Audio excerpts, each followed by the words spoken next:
with Academia, your friendly deep dive into big ideas, fresh research, and how the academic world connects to our daily lives. I'm your host, Richard Price, founder and CEO of academia.edu. Thanks so much for tuning in. Today we've got a fascinating episode that honestly raises a bunch of questions about history, secrecy, and what it even means to be a hero, or maybe a villain, or maybe somewhere in between. Today we're talking about a paper by Eric Wahlberg. He dives into Scott Anderson's book, 4 CIA Spies at the Dawn of the Cold War, A Tragedy in 3 Acts. Yep, that's a title and a half. Don't worry, you'll get it by the end. And as all, academic research is all about exploring, considering, and sometimes shaking up what we think we already know. So, what's the big question this paper tackles? Basically, when we look at the early years of the CIA and America's fight against communism, who were the real heroes? Anderson, through Wahlberg's review, asks if the enormous effort and resources spent fighting communism after WW2 were wasted on a misguided, expensive, sometimes disastrous campaign. And even deeper, were the actions of these celebrated CIA figures really good, or were they just the flip side of the dangerous ideologies they set out to defeat? This is super relevant if you've ever wondered how secret wars change the course of history, or why the Cold War still echoes in our politics and worldviews. Is spycraft about saving the day, or serving bigger interests at a terrible cost? Are good guys really that good? Wild stuff, right? Wahlberg's review introduces us to 4 men. The book follows CIA operatives turned Cold Warriors: Michael Burke, Frank Wisner, Edward Lansdale, and Peter Sichel, all real people, all tangled up in massive behind-the-scenes efforts to, defeat communism anywhere it was found. Picture daring missions, Black Ops before Black Ops was even a phrase.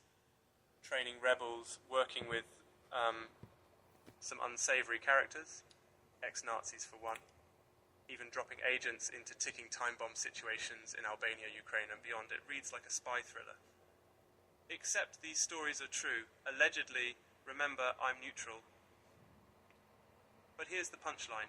None of these men, according to Wahlberg, ended up as simple success stories, or even as heroes in hindsight. Burke, the Hollywood adventurer turned spy, grew disillusioned, left the CIA, and wound up managing the Yankees. Lansdale, master of hearts and minds campaigns, knew land reform was number 1, but realized American policy was not really about that. Wisner, the brains of early CIA anti-communism, ended tragically, haunted by the devastation he witnessed and maybe caused. Sichel, uniquely, he just walked away when things crossed his moral line. He ended up making wine, not war. You start to see a pattern, and this is one of those wait what moments. All 4 started off as gung-ho believers, but after years of covert ops, they realized the rules of the game weren't really about freedom. They were about power. The locals they were helping wanted land reform and the stability, not imported slogans or secret proxy wars. And there's an even bigger irony, because, according to Wahlberg's review, a lot of these covert operations failed spectacularly. Sometimes Soviet intelligence actually used the CIA's schemes for their own ends. There's this jaw-dropping claim that communist governments in Eastern Europe duped US operatives into delivering weapons right into their hands, like a spy vs. spy cartoon gone wrong. Think about that. Next time someone says, real life isn't like the movies, sometimes it's stranger, and then, just when you think things can't get weirder, Wahlberg spotlights Kim Philby, the world-famous double agent.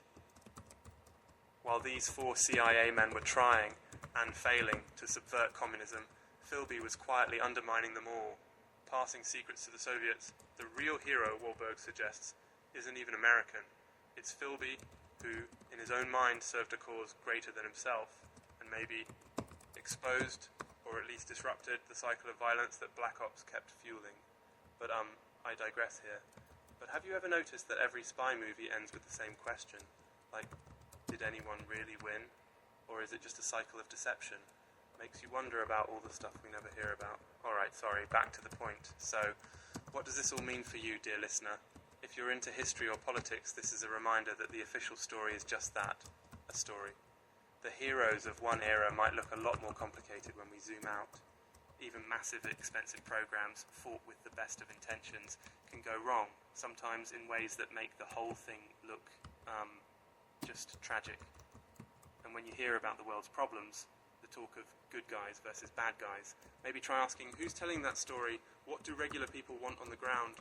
Is there a side offering bread, not just slogans? Are there lessons we can take into our communities, our politics, even our workplaces? Huge thanks for joining me today on Indepth with Academia. If you like the conversation or just want to, dig deeper into the tangled messes that shape our world, hit subscribe, leave a review, or tell a friend.